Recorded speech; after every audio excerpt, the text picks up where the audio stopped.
Hey, what's going on, everybody? Steve here, Rake and Profit over at rakeandprofit.com. Coming back to you with another video. Hopefully you are all having a fantastic morning, and hopefully you had a spectacular Thanksgiving. If you did, let me know what you enjoyed most about your Thanksgiving. It's Friday morning, about 9:49 in the morning right now, and I wanted to make a video discussing one of the biggest mistakes, which are absolutely killing eBay sellers. And if you see my face all red, I look like I just ran 1,000,000 miles. I just got done with a CrossFit class, so I'm trying to get hydrated up right now. But I want to talk to you about this one mistake that really is destroying and crushing and killing eBay sellers. And I see a lot of entrepreneurs making this mistake. Rubber Wilbur says, first mistake, not selling on Amazon. That is a big mistake that a lot of eBay sellers are making. They're only looking at eBay. And there's products that aren't going to be really worth your time selling on eBay, which you could flip on Amazon for a big profit. But that's not the mistake that I'm talking about. Can anybody guess? What do you think one of these big mistakes are? What's a big mistake that people make on eBay?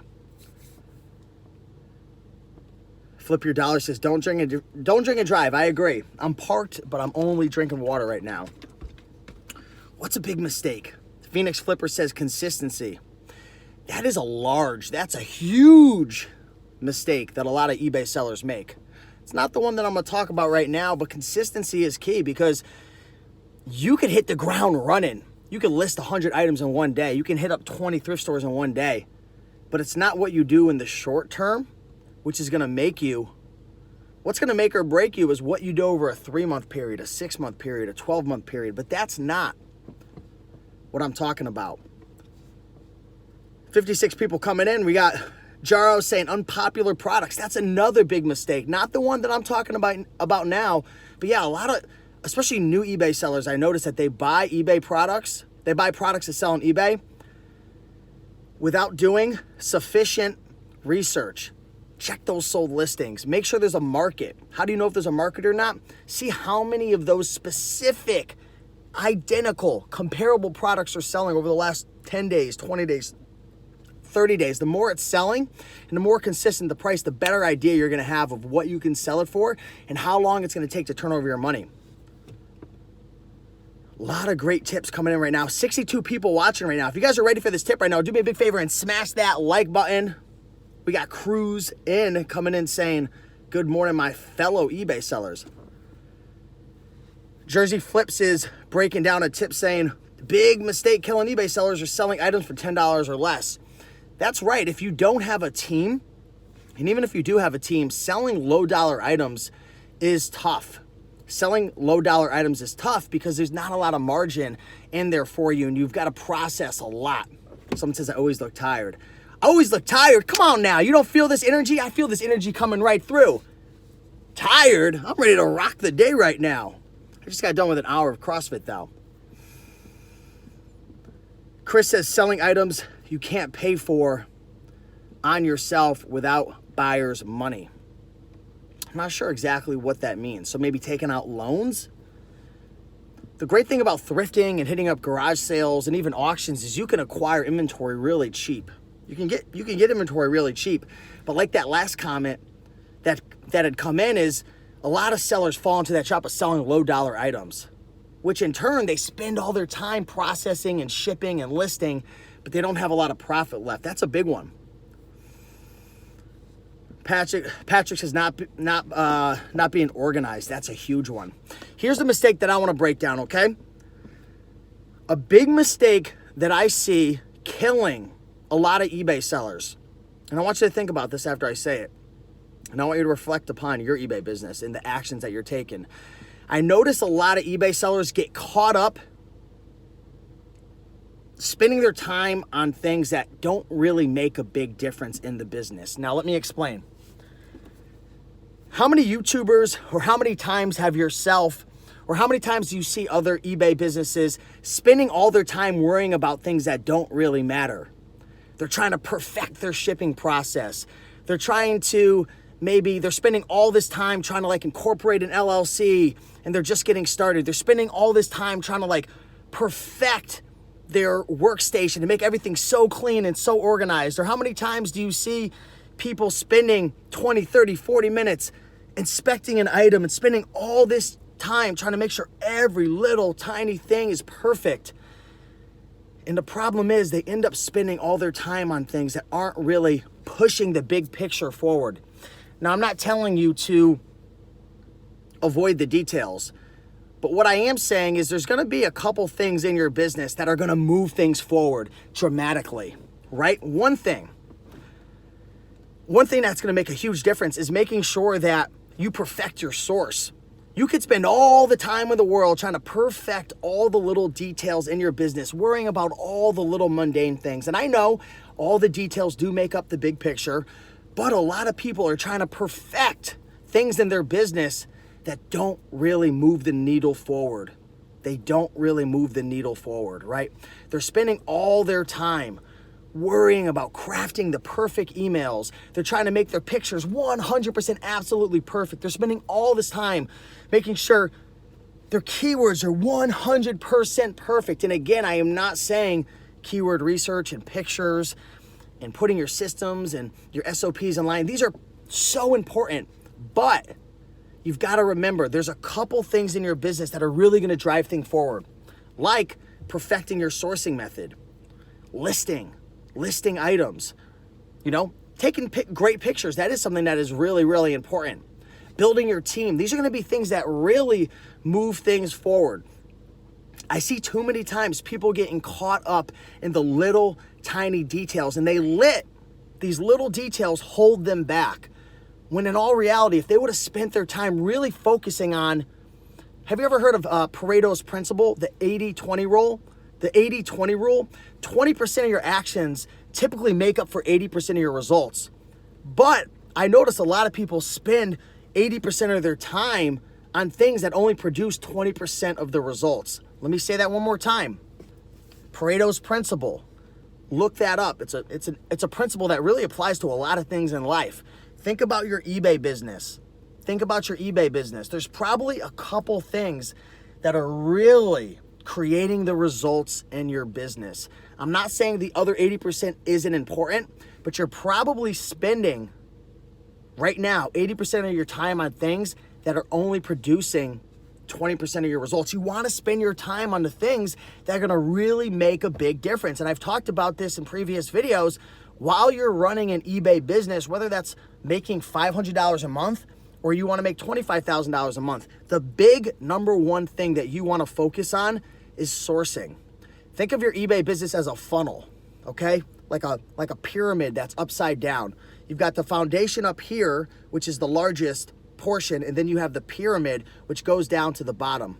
The bottom is your profits. Your bottom's your overall profit. That's how your eBay business is doing at the end of the day, because the goal of your eBay business is to add value and turn a profit as much as you can in the long run. Sometimes it takes a little bit longer because you're building your business, you're hiring, you're investing in your space, your team, so on and so forth. But the top of the funnel, think of that pyramid, the number one thing that you want to focus on is perfecting your sourcing method.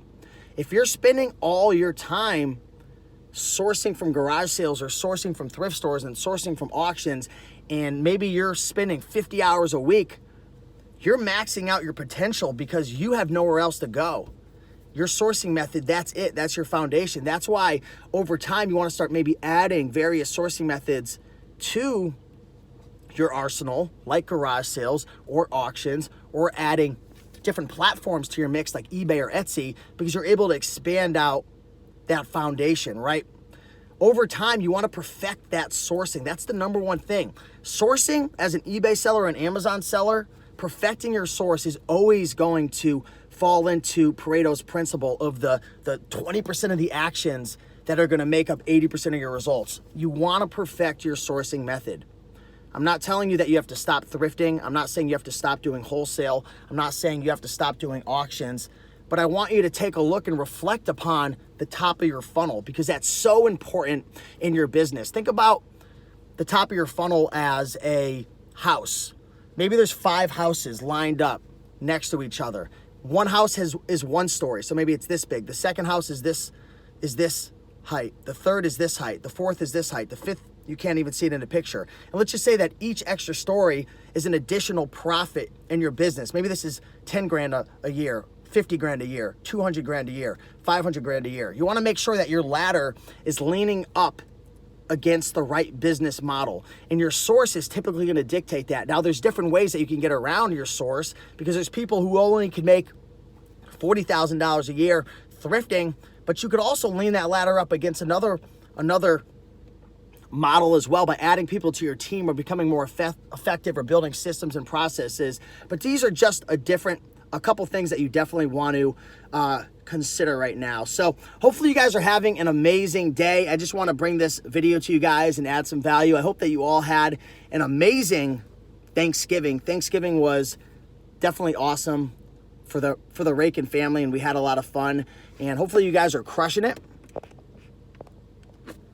Rapples Resell says, what is the benefit of ordering Gaylords of books versus going out to the thrift store source? Also, is there a repricer you recommend? We use Reprice It. My buddies have been using a new one. I think it's called New Price. Matt Osborne, that's Caleb Roth's partner with Scout IQ. He just came out with a new repricer for books.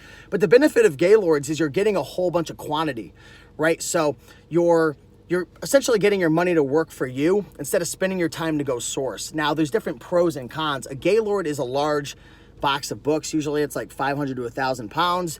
And one of the benefits is you spend your money and you get the Gaylords to come to you. So you're not having to exchange your time.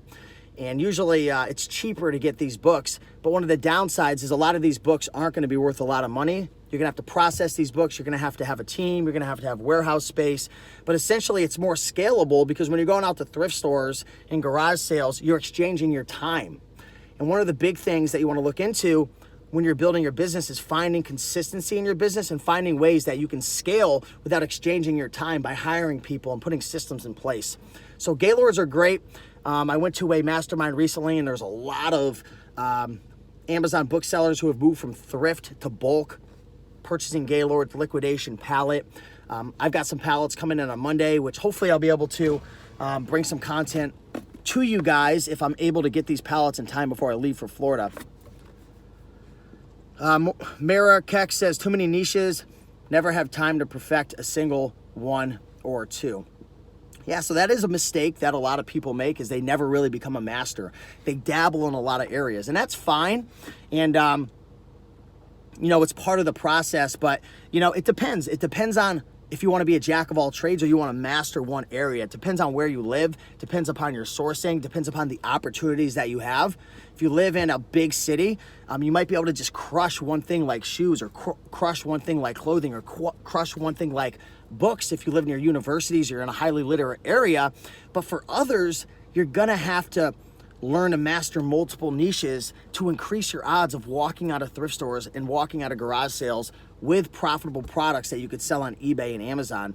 And we actually have a service that we're creating, which should hopefully launch within the next month. We're going to be creating a subscription service/membership website that provides 4 new resources per month, teaching you about 4 various niches each and every month. So it's going to be a subscription. You subscribe, and every month you get to learn about 4 different products, and we go deep into these products. So maybe one month you'll learn scarves, you'll learn belts, you'll learn about women's jackets, and maybe you'll learn about backpacks. And over time, this catalog is going to build. So over the next year, we're going to have like 58 resources. These are guides that are similar to like 101 killer clothing brands, 101 killer men's tie brands, 101 killer shoes.